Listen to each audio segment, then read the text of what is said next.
어리석도다 갈라디아 사람들아, 예수 그리스도께서 십자가에 못 박히신 것이 너희 눈앞에 밝히 보이거를 누가 너희를 꾀더냐. 내가 너희에게서 다만 이것을 알려 하노니 너희가 성령을 받은 것이 율법의 행위로냐 혹은 듣고 믿음으로냐. 너희가 이같이 어리석으냐. 성령으로 시작하였다가 이제는 육체로 마치겠느냐. 너희가 이같이 많은 괴로움을 헛되이 받았느냐. 과연 헛되냐.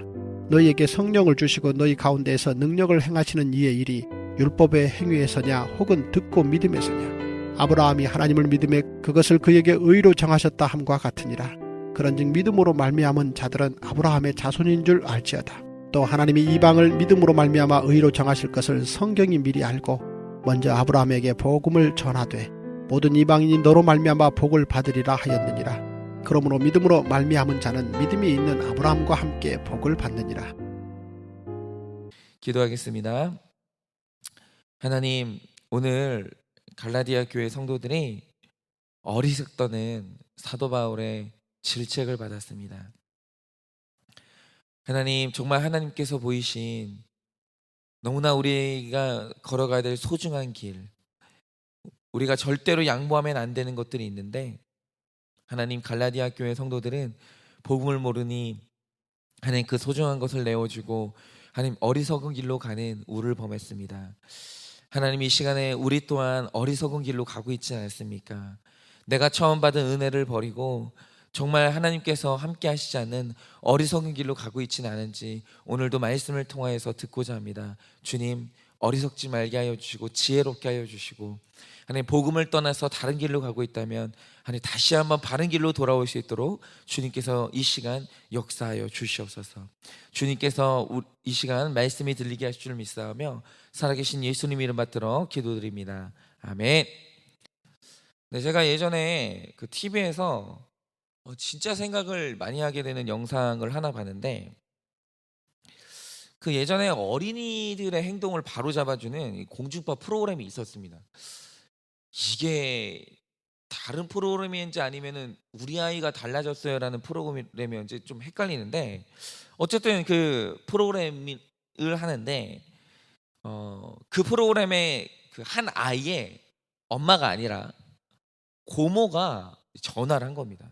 그 내용이 뭐냐면, 우리 조카가 있는데 얘가 모든 보는 사람 앞에서 보는 사람마다 얘를 볼 때 애가 교육을 너무 잘 받았다고, 아니 이런 애가 어디 있냐고 너무 착하다고 칭찬을 듣는다는 거예요. 그런데 이 고모는 이제 뭐냐면, 자기가 볼 때는 얘 행동과 이 반듯함이 자기는 정상으로 보이지 않는다는 거예요. 그런데 그래서 얘랑 좀 이제 어떤 얘기를 하려고 하면 엄마가 대화를 못하게 막는다는 거죠. 그래서 좀 얘 좀 관찰해 달라고, 얘 행동이 정상인지 좀 분별을 해달라고 제보 전화를 한 겁니다. 그래서 이 프로그램에 나오는 분들이 이제 전문가랑 이제 연예인 MC가 있죠. 이분들이 이제 이 관찰을 시작한 거예요. 그러니까 어느 날 얘가 엄마랑 식당에 갔을 때 그 식당에서 얘가 하는 행동을 이제 카메라로 한번 관찰을 해본 겁니다. 그런데 진짜 놀라웠던 게 뭐냐면, 저도 놀랐는데 얘가 불과 한 5살인가? 하여튼 5살인가 그럽니다. 그랬는데 얘가 갑자기 5살짜리 애가 식당에 가는데 앉자마자 하는 게 뭐냐면, 이 점원분에게 물티슈를 달라고 하더니 앉자마자 얘가 그걸 뜯더니, 지 손으로 뜯더니 자기 손을 구석구석 깨끗하게 닦는 거예요, 밥 먹기 전에. 그리고 엄마가 어떤 어른이랑 이제 얘기를 하고 있는데 엄마가 이제 얘기하는데 방해가 되지 않도록 가만히 무릎 꿇고 앉아가지고 한마디도 안 하고 얌전하게 있는 거예요. 그리고 식사가 나오니까 엄마가 잔소리하지 않아도 이제 굉장히 능숙한 젓가락질로 반찬을 이제 골고루 먹으면서 그 어린애가 이렇게 먹다가 흘리면 이게 주워 먹거나 아니면 지가 닦으면서 먹거나 이런 식으로 행동을 하는 거예요. 그러니까 그걸 보는 사회자가 극찬을 하면서, 아니 애를 어떻게 저렇게 교육시켰냐고, 우리 애도 저렇게 좀 자랐으면 좋겠다, 우리 애는 막 식당에 가면 뛰어다니고 막 몇 번을 안 쳐야 밥을 먹고 막 이런다고, 그러면서 얘를 너무 부러워하는데 그걸 보는 전문가는 얼굴이 굳어지는 거예요. 왜 그러냐면, 저 나이 때 애는 호기심이 폭발하는 나이라 말이 많을 수밖에 없고 한창 성장하는 나이기 때문에 몸이 본능적으로 운동을 요구한다는 거예요. 활동을 본능적으로. 그래서 아이들이 움직이고 싶어서 그런 게 아니라 몸이 그걸 요구하니까 자기도 모르게 움직이고 산만할 수밖에 없다라는 거예요. 그러면서 그 MC가 말하는 자기 딸의 행동 있죠. 막 애가 가만히 있지를 못하고 주저앉혀야 되고 밥 먹으라고 말해야 겨우 먹고, 이게 정상이라는 거예요 원래는. 그런데 정상적인 아이면 저 나이에 저렇게 완벽하게 자기를 통제하는 건 불가능하다는 거예요. 그런데 저 어린애가 너무 훈련된 성인 같은 통제력을 보여준다? 이거는 칭찬받을 일이 아니고 뭐가 비정상이라는 거예요. 자기가 볼 땐 너무 이상하다는 거예요. 그래서 이 전문가가 결국 이제 설득 끝에 그 집 엄마를 만나서 끝까지 파고 들어갔어요. 이 아이의 행동은 정상이 아니기 때문에. 그러니까 그 끝에서 드러난 진실이 뭐냐면 얘가 엄마에게 학대받는 아이였던 거예요. 그러니까 이 엄마가 너무 무서운 거예요. 얘가 무슨 잘못을 조금만 하면 멱살을 잡고 언어폭력을 하는 거예요. 막 애를 흔들면서 막 소리를 지르면서. 그리고 조금만 이 잘못을 하면 굉장히 무섭고 고통스러운, 이거는 이제 훈육이 아니라 이 폭력에 준하는 이 징벌을 일삼았기 때문에 얘가 너무 두려워서 어린 아이의 본능을 찍어 누르고 완벽하게 자기를 통제한 거예요. 안 그러면 자기가 감당할 수 없는 두려움과 고통이 몰려오니까 그 어린애가 이 자기를 완벽히 통제를 하고 있었던 거예요. 그런데 얘가 지금은 이래요. 얘가 지금은 이런데 만약 이 아이가 이렇게 손상된 감성으로 이렇게 엄청난 상처를 받고 어른이 되면 그때는 어떤 일이 일어날까요? 그때는 뭐 이렇게 생각도 하기 싫은 뭐 이제 이상한 어른이 되는 거죠.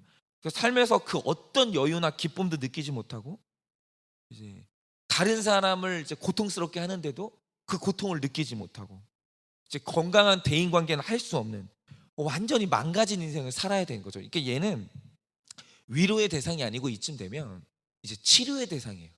치료를 안 받으면 정상적인 생활이 안 되는 거예요. 바로 이게 여러분 성령이 주시는 이 은혜와 율법의 차이예요. 여러분 율법의 목표가 뭔지 아십니까? 거룩함이에요. 그런데 은혜의 목적이 뭔지 아십니까? 거룩함이에요. 둘 다 목적이 똑같아요. 그러니까 은혜나 율법이나 둘 다 목표는 사람을 거룩하게 만드는 거예요. 그런데 이 둘의 결정적인 차이가 뭐냐? 그 거룩함을 이루는 방식과 결과가 완전히 다른 거예요. 여러분 율법이 사람을 거룩하게 만들 때 그렇게 만드는 방식이 뭡니까? 율법은요 사람이 실패했을 때 용서가 없어요. 그러니까 이렇게 생각하시면 돼요. 내가 어떤 메시지를 들어요. 강단에서 어떤 메시지를 듣는데 그 메시지를 들을 때 그 메시지 안에 막 거룩한 용어도 있어요. 우리 보고 거룩하게 살려고 하는 목표도 똑같아요. 하여튼 막 똑같은데 중요한 사실은 뭐냐면 가만히 내가 그 설교에서 나오는 예수를 듣고 가만히 그 설교에서 나오는 하나님을 듣는데 그 하나님이 내가 한 잘못에 대해서 용서가 없어요. 예수님이 내가 하는 잘못에 대해서 용서가 없어요. 그러니까 이런 거죠. 율법은 사람이 실패를 하잖아요. 엄청난 비난을 퍼부어요. 그 결과에 대해서 무섭게 겁을 주고 징벌을 가하는 거예요. 그러니까 사람이 죄에 넘어질 때마다 율법은 이런 식으로 말하는 거죠. 야, 큰일 났다 이제 너 이제 하나님이 너 치신다. 무섭지?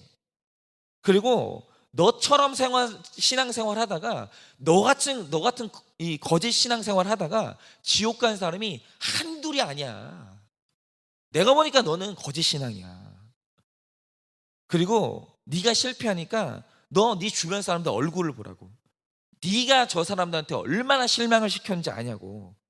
정신 똑바로 차리라고. 쉴 시간이 어디 있냐. 마음 놓지 말라고. 이런 식으로 사람이 넘어지는 죄와 실패에 대해서 무섭게 책망하고 사람에게 감당할 수 없는 수치심을 주어가지고 사람을 꼼짝을 못하게 만드는 거예요. 꼼짝을. 그러니까 이 율법주의 안에 있는 사람들의 신앙생활의 동기가 뭐냐면 두려움이에요. 즐거워서 신앙생활 하는 게 아니에요. 그런데 예수 그리스도의 복음 안에 있는 사람에게 성령을 추구하게 할 때, 거룩을 추구하게 할 때, 여러분 복음이 쓰는 방식이 뭡니까? 거의 거룩의 롤모델인 예수님에게 반하게 만드는 거예요. 예수 그리스도를 사랑하게 만드는 거예요. 예를 들어서 여러분 요즘에 되게 화제가 되는 인물이 이제 우리나라 사람으로는 처음으로 가장 축구를 잘하는 사람한테 주는 이제 골든볼을 받은 이강인 선수가 있는데, 자, 어떤 사람이 뭐 스포츠나 이제 축구에서 최고의 영역에 올랐다고 하죠. 최고가 됐어요. 그러면 여러분 그런 사람들이 그런 노력을 할 수 있게 만드는 강력한 동기가 뭔지 아세요? 제가 가만히 보면 많은 운동선수들이 최고가 될 때는 자기가 존경하고 반해버린 롤모델이 있어요. 자기 선수가 있어요. 자기가 사랑하는 선수가 있어요. 완전히 매료된. 내가 그 사람을 사랑하고 존경하는, 그 사람처럼 되고 싶다는 강력한 욕구가 그 사람을 끌고 가는 거예요. 제가 확신하건대 나중에 어떤 이제 우리나라에서 또다시 피겨 스케이팅으로 금메달을 따는 선수가 나왔다. 그럼 반드시 그는 김연아가 롤 모델인 거예요. 김연아를 보고 완전히 반해버린 사람이 아마도 나중에 이제 피겨 스케이팅에서 또 금메달을 딸 거라는 거죠. 여러분 바로 이겁니다. 내가 어떤 축구 선수를 사랑하게 되면, 그에게 홀딱 빠지게 되면 그 사람이 훌륭한 축구 선수가 돼요. 그런데 내가 예수 그리스도에게 홀딱 빠지고 예수 그리스도를 사랑하게 되면 예수님처럼 거룩한 사람이 되는 거예요. 그런데 율법과 예수님의 결정적인 차이가 뭡니까? 사람이 거룩을 목표로 살다 보면 넘어질 수밖에 없어요. 여러분 거룩을 목표로 살다 보면 거룩한 게 얼마나 힘든지 알 수밖에 없어요. 사람은 언제든지 한번 넘어질 수밖에 없어요. 그런데 여러분이 실패하시면 율법은 절대로 여러분을 용서하지 않아요. 율법은 사람을 용서하는 법이 없어요. 그런데 예수님은 넘어지는 사람마다 용서하지 않는 법이 없어요. 그래서 예수님이 내 거룩의 원동력인 사람은 수치심이 아니라 넘어질 때마다 은혜를 받아요. 정죄를 받는 게 아니라 용서를 받아요. 율법은 오늘 내가 버림받을 것 같은 두려움을 느끼게 하지만 예수님은 늘 새로운 기회를 주시는 거예요. 그래서 오늘 바울이 이 갈라디아 교회 성도들을 보면서 이상하게 여기는 거예요. 아니 처음에는 분명히 십자가에 못 박힌 예수님을 보면서 기쁨으로 걸어갔는데, 예수님에게 홀딱 빠져가지고 예수님처럼 되고 싶다고 하면서 기쁨으로 이 길을 걸어갔는데, 어떻게 불안과 두려움으로 채찍질하는 율법으로 돌아갔냐라는 거예요. 도대체 누가 너희들에게 어떤 두려움을 줬길래 성령으로 시작했다가 육체로 돌아갔냐라는 거예요. 그런데 제가 이 본문을 묵상하다가 깨달은 게 있었어요. 그게 뭐냐면, 처음에 신앙생활을 시작할 때 예수님을 만나가지고 예수님에게 홀딱 빠져가지고 그 예수님을 사랑해서 복음의 기쁨으로 달려가던 사람이 얼마든지 두려움에 사로잡혀서 두려움으로 신앙생활을 하는 게 가능하구나, 그게 변질이 되는 게 가능하구나, 제가 그거를 깨달은 거예요. 그런데 바로 그 사람이 저라는 사실을 알게 된 거예요. 제가 어저께 설교 준비를 하면서 좀 자료를 보다가 우연치 않게 완벽주의에 대한 글을 읽은 거예요. 다른 말로 하면 이 거룩이 완벽주의거든요. 그런데 여러분 이 완벽주의가 긍정적인 완벽주의가 있고 부정적인 완벽주의가 있어요. 그러니까 모든 완벽주의자의 목표는 완벽을 추구해요. 그런데 문제는 뭐냐면 부정적인 완벽주의는 완벽을 추구하는 원동력이 전부 인간의 부정적인 감정인 거예요. 그러니까 부정적인 완벽주의를 가지고 완벽주의자가 일평생 느끼고 사는 이제 감정이 뭐냐? 한번 여러분도 한번 자기 자신이 완벽주의자인지 한번 보세요. 부정적인 이 완벽주의자들이 느끼는 감정은 한 번 실수하잖아요. 그냥 한 가지 실수한 거거든요. 한 가지 실수했는데 전부 망쳤어. 나 완전히 망했어. 이런 이제 감정을 느끼고, 또 맨날 목표에 미치지 못했다는 실패감을 늘 느끼고 살아요.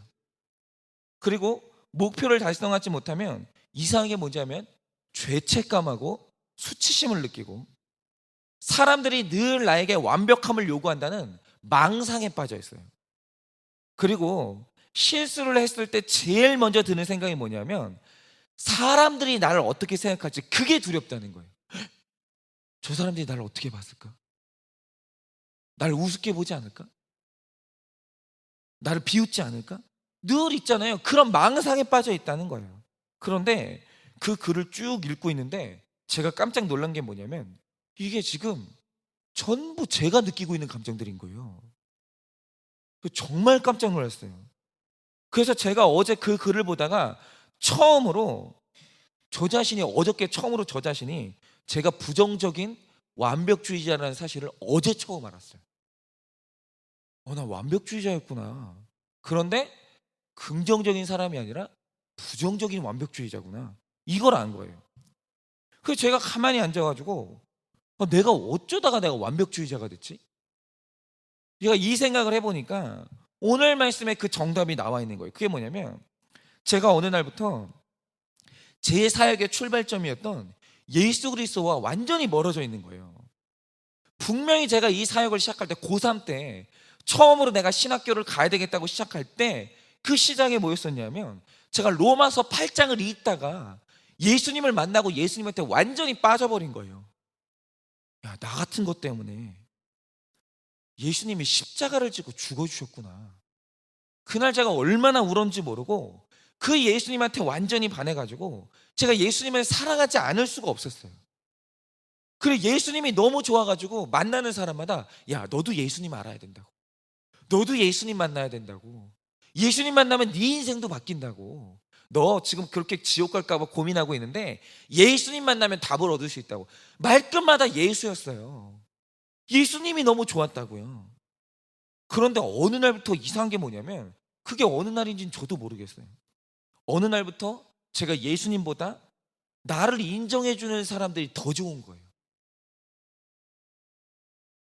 그리고 십자가에 달린 예수님보다 어느 날부터 대형교회 목사님들이 제 롤모델이 되는 거예요.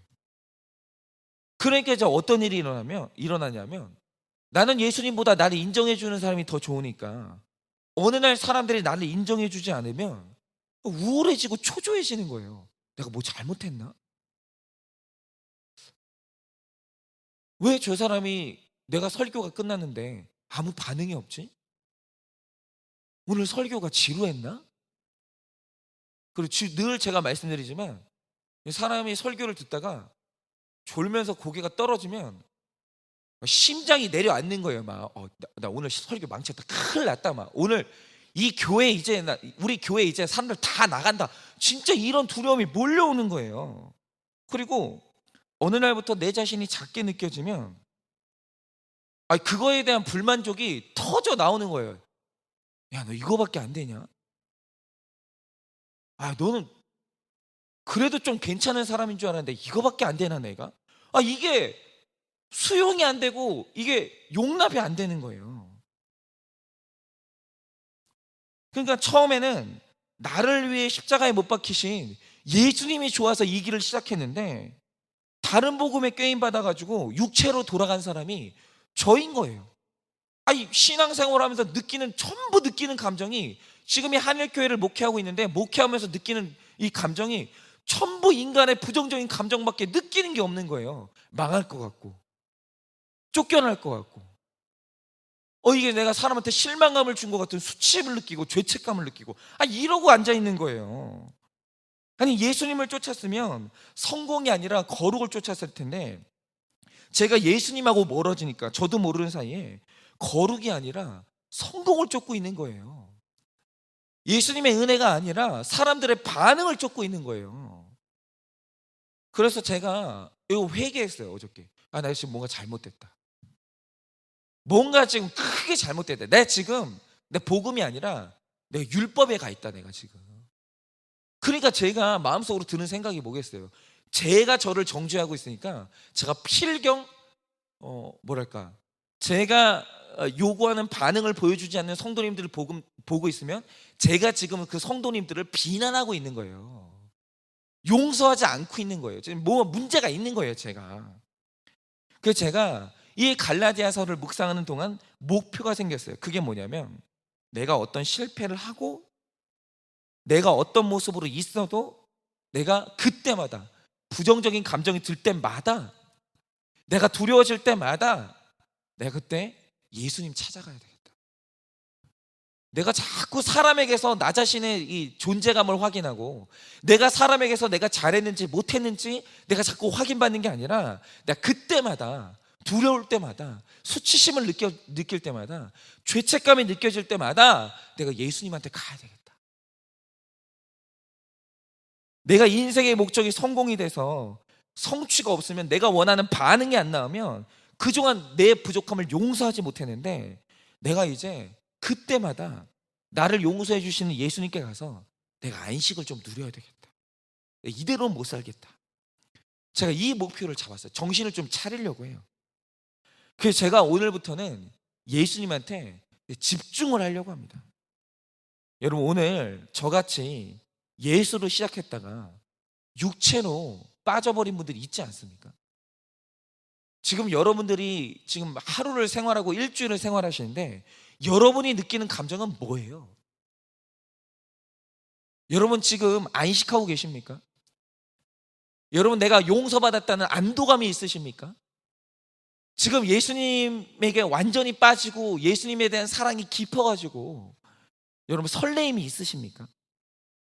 만약에 여러분 혹시라도 저처럼 부정적인 감정을 느끼고 신앙생활을 하고 있는데도 안식이 없다라고 한다면, 지금 여러분도 예수님에게서 멀어져 있는 거예요. 여러분, 저와 함께 다시 예수님 앞으로 가셔야 돼요. 그리고 그분이 나를 얼마나 사랑하시고 내 모든 죄와 부족함을 품어주시는지 여러분 다시 복음 앞에 돌아가셔야 돼요. 그래서 안식 가운데 평강을 회복하시고 다시 새로운 힘으로 거룩할 힘을 얻는 하루 되시기를 예수 그리스도의 이름으로 축원을 드립니다.